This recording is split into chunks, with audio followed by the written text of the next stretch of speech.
Okay, so we're going to do the same kind of problem, just another polynomial.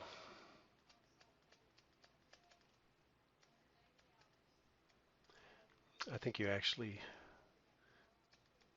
can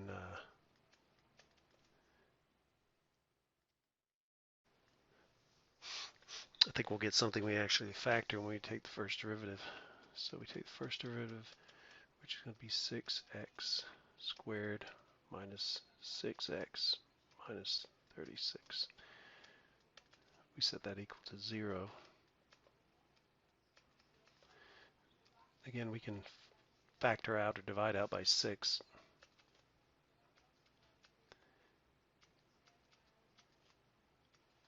And then if we factor that, we'll get x. We'll have a 6, we'll have a 1, because that's, oh, actually you have to use 3 and 2. So it's got to be 3 and 2.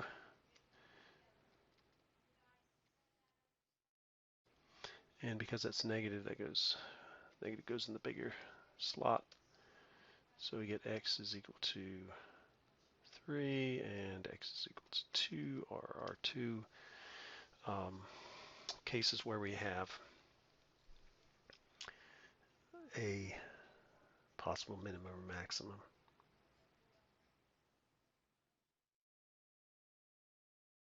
And I just realized I have something wrong there.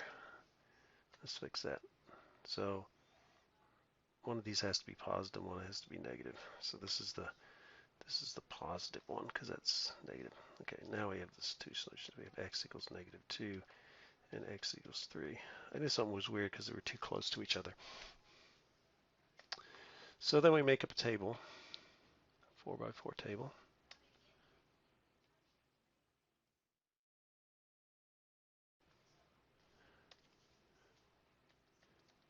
Interval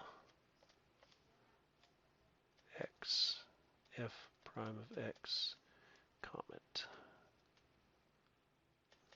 So we go from negative infinity to negative 2, negative 2 to 3, 3 to positive infinity.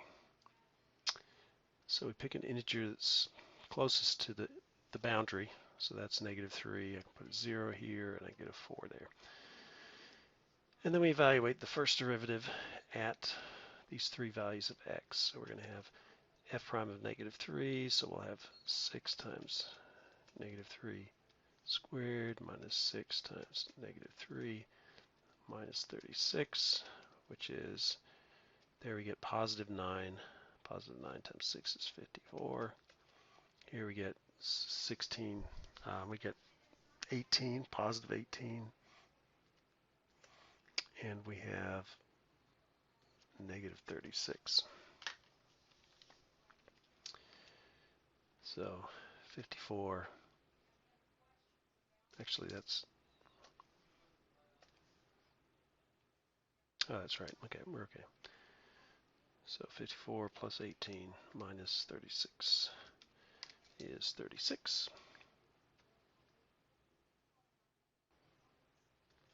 So that is positive. So that's positive.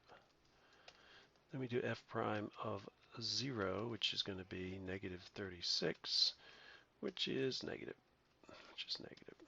And finally, we do f prime of 4. So we have 6 times 4 squared minus 6 times 4 minus 36. 4 squared is 16. 16 times 6 is 96. Minus 24 minus 36. So 96 minus 24 minus 36 is 36. And that's positive. So that goes up here. That's positive.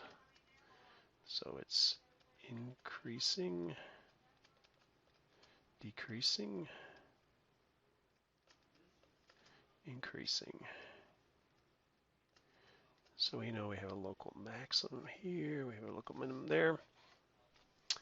Let's evaluate the derivative or the function at the two critical numbers. So we want to get f of negative 2 and we want to do f of positive 3.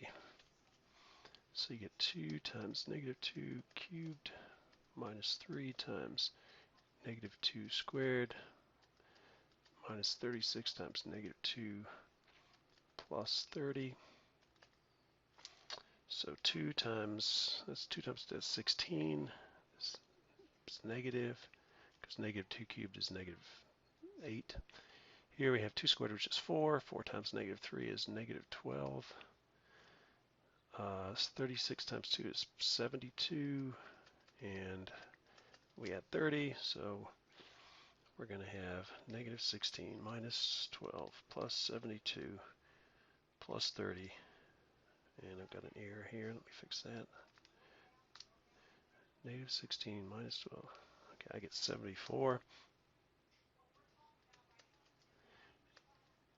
2 times 3 cubed minus 3 times 3 squared minus 36 times 3 plus 30. So 3 cubed is 27, so 27 times 2 is 54. Then we have minus 27, 3 times 3 times 3, minus 3 times 36, which is 108, plus 30, and I get minus 51. So that's f of 3. So now what we'll do is we will get a piece of graph paper. Get myself some, set the scale up. We'll go from negative 100 to positive 100 in the y direction, and we'll go from negative 10 to positive 10.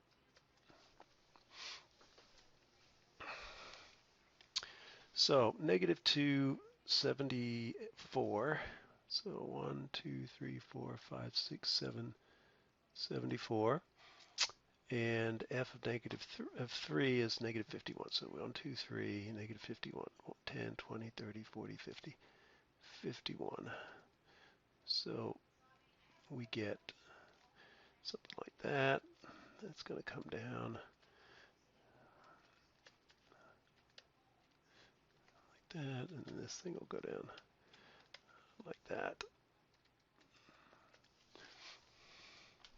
Now it says you can find the zeros by factoring.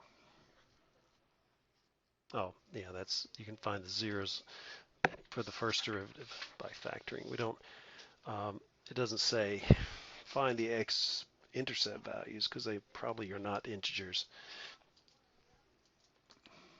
So actually I think we're done, except I'm going to plot this and we'll just look at it.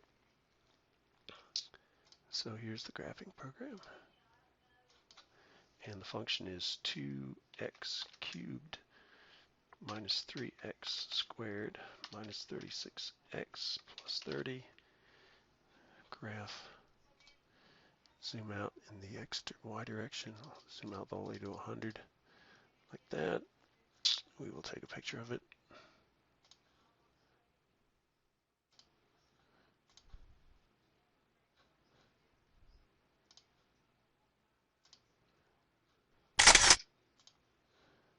Add a page. Shift it over.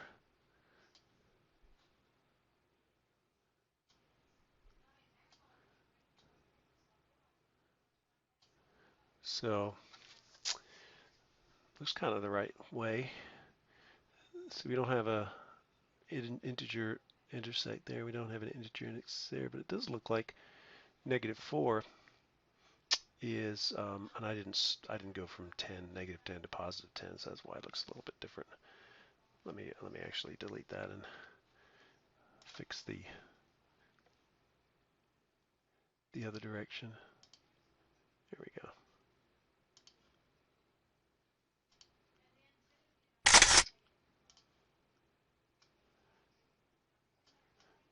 Okay, so that looks pretty good.